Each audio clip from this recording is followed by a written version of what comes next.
On a cold evening in the heart of the city, people hurried past the subway station, their eyes fixed on their phones, their thoughts far away from the world around them. Among the noise and rush sat a young girl, clothes worn, face tired, clutching a cardboard sign with trembling hands. The words were simple but heartbreaking, "Can I play for food?" Most people walked by without a glance, some smirked, and a few even laughed at her desperate plea. To them, she was just another homeless child, invisible in a city that never slowed down. But what no one knew was that this girl carried a gift buried deep inside her, a gift that could silence a crowd and stir emotions stronger than words ever could. Her eyes wandered to the old piano pushed against the station wall, dusty and out of tune, almost forgotten like her. She reached out slowly, her fingers hovering over the keys as the laughter from the crowd echoed in her ears. Would they mock her again? Or would they finally listen? Every note she was about to play carried her story of loss, survival, and a secret talent hidden beneath the weight of her struggles. As she took a deep breath and placed her fingers on the keys, the crowd leaned in, not knowing their lives were about to change forever. And in that moment, the question hung heavy in the air: would this homeless girl remain invisible, or would her music reveal the prodigy within? The crowd around her shifted uneasily, some curious, others still smirking, waiting to see if she would embarrass herself. The girl's hands trembled, not from the cold, but from the weight of everything she had carried in her short life. She hadn't touched a piano in months, maybe longer. Once, music had been her escape, her safe place. But when her world fell apart, she lost not only her home but also the chance to play. Tonight, hunger had pushed her to try again, though she wasn't sure if she even remembered how. Her name was Emily, though few people ever asked. She used to sit beside her mother at an old upright piano in their tiny apartment.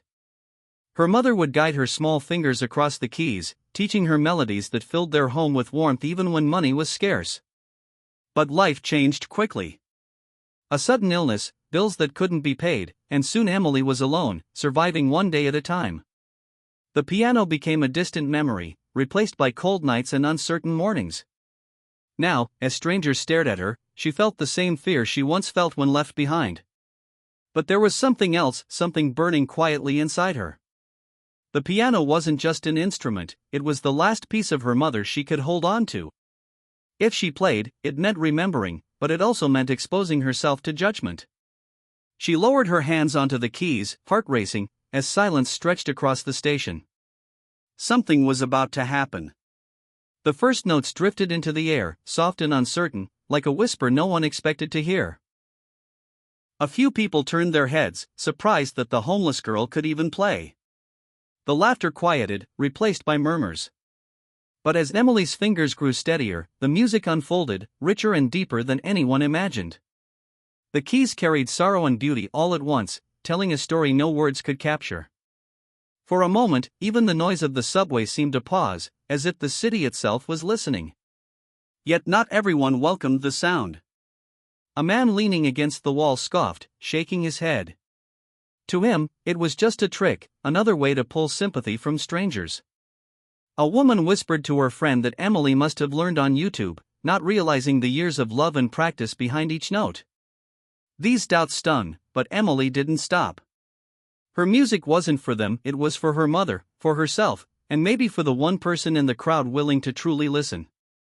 Somewhere near the back stood a gray-haired musician, a retired piano teacher who recognized the patterns in her playing. His eyes narrowed, not in disbelief but in recognition of raw, unpolished genius. He wanted to step forward, but something held him back. Was this just chance, or fate placing this girl in front of him? The tension in the station grew thicker with every chord. Emily poured her soul into the keys, unaware that her music was pulling people toward an unexpected crossroads, one that could change her life forever. The melody grew stronger, rising above the hum of the subway station.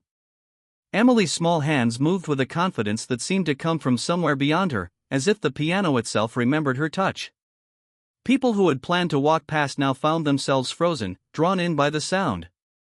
A mother pulled her child closer, whispering to listen. A businessman, late for a meeting, slowed his steps and stood still. The music was weaving its way into every heart nearby, demanding attention. But not all eyes were kind. A security guard moved toward her, his face stern. Playing wasn't allowed here, and rules were rules. He signaled for her to stop, but something in the crowd shifted. A few people began to speak up, insisting she continue. Others argued, saying it was just noise, nothing more. The air filled with tension, supporters on one side, skeptics on the other, all while Emily kept playing, unaware of the battle forming around her. The retired piano teacher in the back clenched his fists, torn between stepping forward to defend her and waiting for the right moment. He knew what he was hearing, a prodigy hidden beneath hardship. But if he spoke now, would anyone believe him? The music swelled into something almost unearthly, a storm of emotions pouring from the keys. Every note seemed to push the crowd further, dividing them, uniting them, confusing them. The guard's hand hovered over Emily's shoulder, the crowd held its breath, and Emily played on, not knowing she was seconds away from everything changing. Just as the guard reached out, a sharp voice cut through the station. "Stop!" Everyone turned to see a well-dressed man stepping out from the crowd, his shoes polished, his presence commanding. He wasn't there to protect Emily, his tone made that clear. "This girl is disrupting the space," he said coldly. Some nodded in agreement, while others protested, defending her right to play. The division in the crowd deepened, tension rising like a storm about to break. Emily's fingers faltered for a split second, but she kept going, clinging to the music as if it were her only lifeline. The businessman's interruption had shaken her, yet something inside pushed her to continue. The melody grew sharper, filled with defiance. She wasn't just playing for food anymore, she was fighting to be heard. At that moment, another twist unfolded. The retired piano teacher stepped forward, finally unable to stay silent. "This is not just noise," he declared, his voice steady but fierce. "What you're hearing is the work of a prodigy." Gasps rippled through the crowd. Some scoffed at the claim, thinking it was an exaggeration, while others leaned in closer, desperate to believe it was true. The businessman's face hardened, clearly threatened by the shift in attention. "Prodigy," he sneered. "She's just a homeless child with a trick."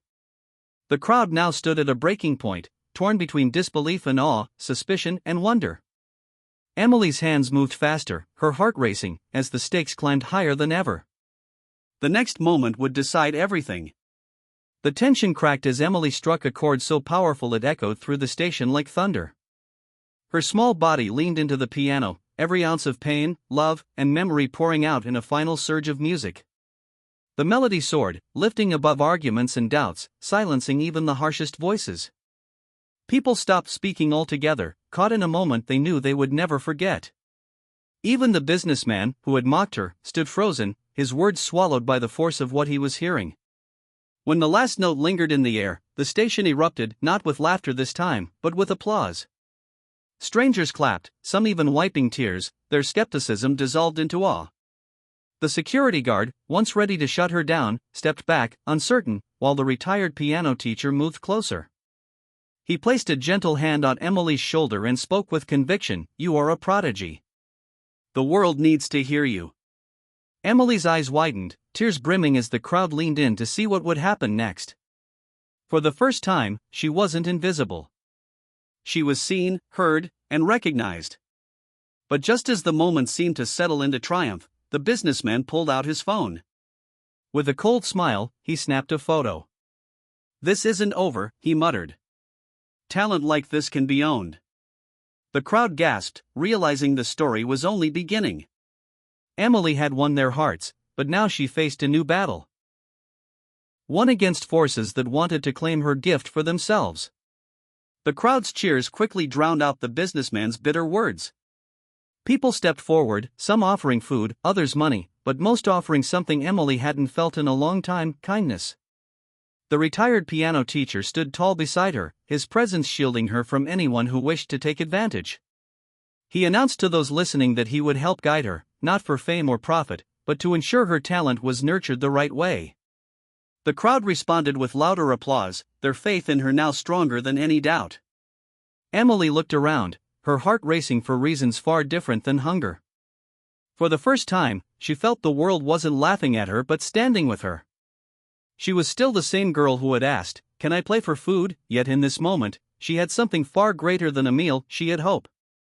The businessman, realizing the crowd was against him, slipped away, his photo meaningless in the face of so many witnesses who had seen the truth for themselves.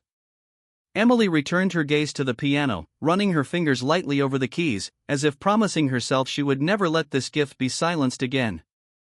Her music had turned strangers into believers and transformed a subway station into a stage.